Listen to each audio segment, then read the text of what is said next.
Mr. Jones owned a cotton plantation and many slaves.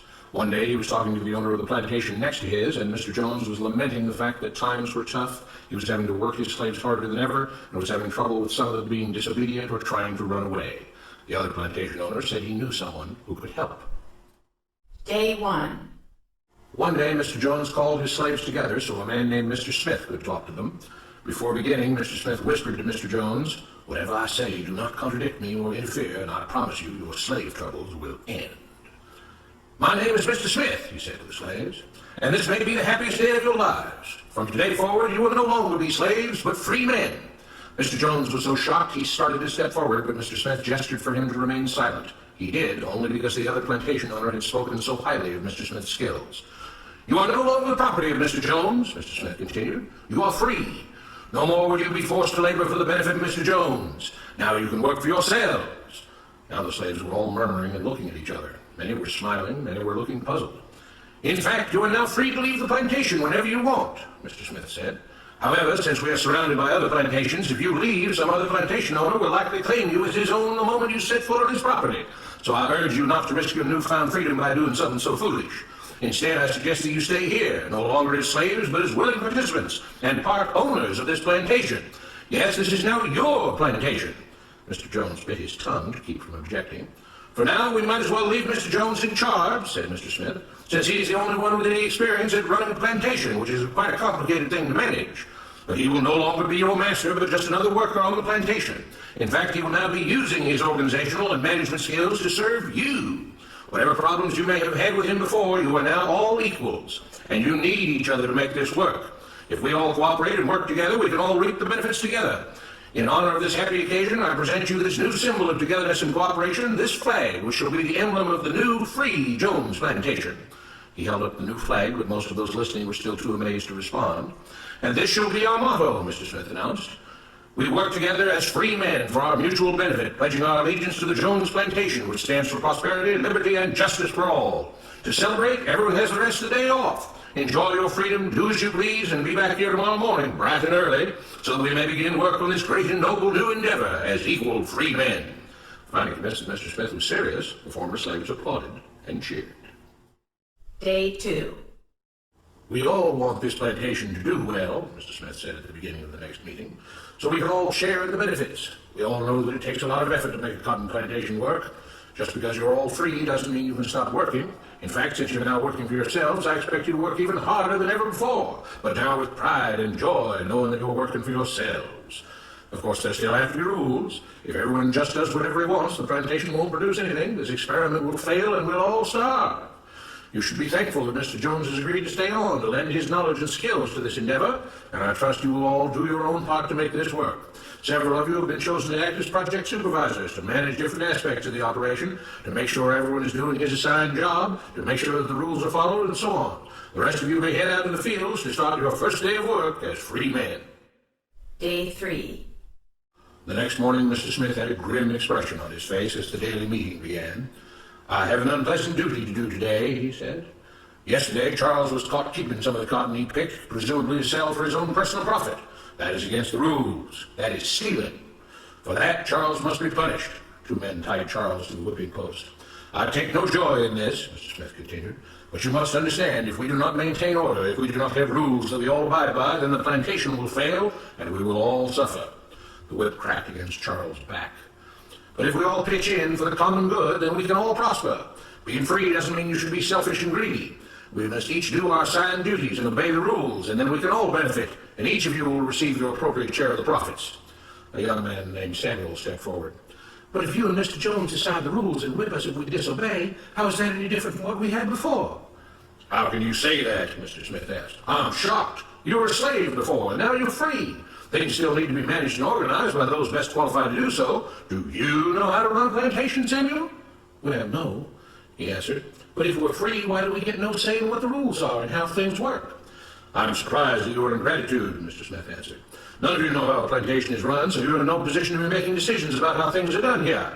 You don't seem to appreciate all the things that Mr. Jones provides for you, from protecting you from all the outside threats you know nothing about, those who would come here, capture and enslave you if not for Mr. Jones' protection, to making sure that you all have food and housing, tools to work with, that you're cared for when sick and injured, and so on. There wouldn't be a plantation at all, no cotton to pick, no land to plant and harvest if not for him. You should be grateful that he's made possible the level of comfort you now have. Your lives would be far worse if not for him. Nevertheless, as free and equal participants in this endeavor, from now on at each meeting, any worker may have 2 minutes to ask questions or voice suggestions or complaints. With that, the workers all seemed satisfied and headed out again to the fields to pick the cotton. Day 4. I have a big announcement, Mr. Smith said as the day of the meeting began. Mr. Jones' cousin is here, and not just to visit and see how our project is coming along. It has been decided that from now on, you will be deciding who will manage the plantation. Of course, this job can't be done by just anyone, but every 3 months we will have a special meeting at which all the workers will vote on whether we think Mr. Jones should run the plantation or whether we think his cousin, Mr. Johnson, should run the plantation. That means that ultimately you are in charge because you will be deciding which man you want running things on your behalf. If you don't like the way things are being managed, you now have the power to change it. Amazed and pleased, the workers headed out again to the fields to pick the cotton. Days passed, months passed, a year passed, and the plantation continued to operate as before. Sometimes Mr. Jones was in charge, sometimes Mr. Johnson was in charge, but the day-to-day routine stayed exactly the same. The workers worked hard, long hours every day, and still had little to show for it. Every day the meeting would begin with them all reciting the Jones Plantation motto, "We work together as free men for our mutual benefit, pledging our allegiance to the Jones Plantation, which stands for prosperity, liberty, and justice for all." One day Mr. Smith announced, "Samuel is asked to say a few words this morning, and whatever the rest of us may think of his ideas and opinions, we are all free here, and that means we are all allowed to speak our minds. So, Samuel, you have 2 minutes. Begin." Samuel stepped forward, looking scared. "I was excited when all this started," he began, glancing nervously at Mr. Smith and Mr. Jones. "But don't you all see what's happened here? Nothing's changed. We're all still slaves." There were grumbles of disagreement from the crowd. "They tell us what to do and whip us if we don't. They still make all the rules and punish us if we disobey. They let us make suggestions and complain about things, but they never really change anything. They let us choose between Mr. Jones and Mr. Johnson, but what's the difference? The situation stays the same. We do all the work and they take as much as they want and decide how much they'll let us keep. They live in luxury, made rich by the cotton we pick. We do all the work and have to build our own huts, grow our own food, and take care of ourselves. They leave us just enough that we don't revolt or run away. This is not freedom. We're all still slaves. They've only changed the words they use, but nothing else has changed. They say we're all free and equal, but we're not. They command and we obey. That's not freedom. That's not equality.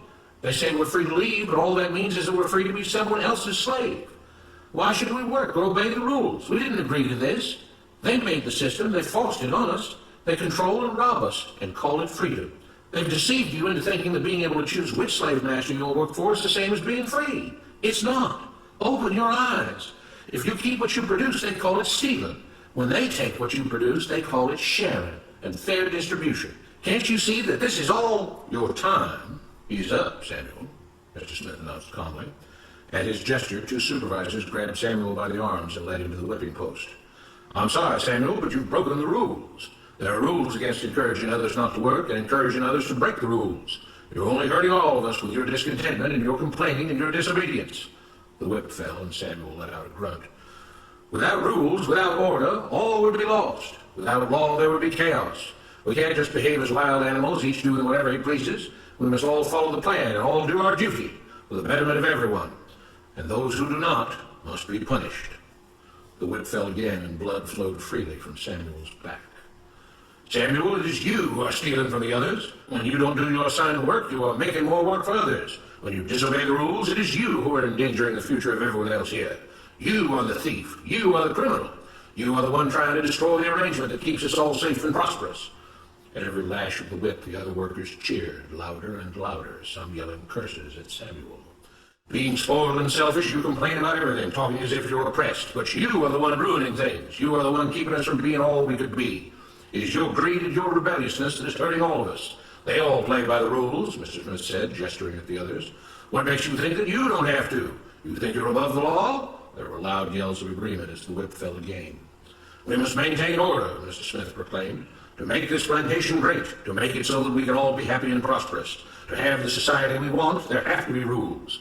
We all have to contribute our fair share to this great endeavor, and we cannot tolerate actions and attitudes that seek to undermine the amazing things that together as free men we have achieved and will continue to achieve. Mr. Jones was smiling as he gave Mr. Smith a pat on the back. The crowd was cheering so loudly that none of them had noticed that Samuel had died.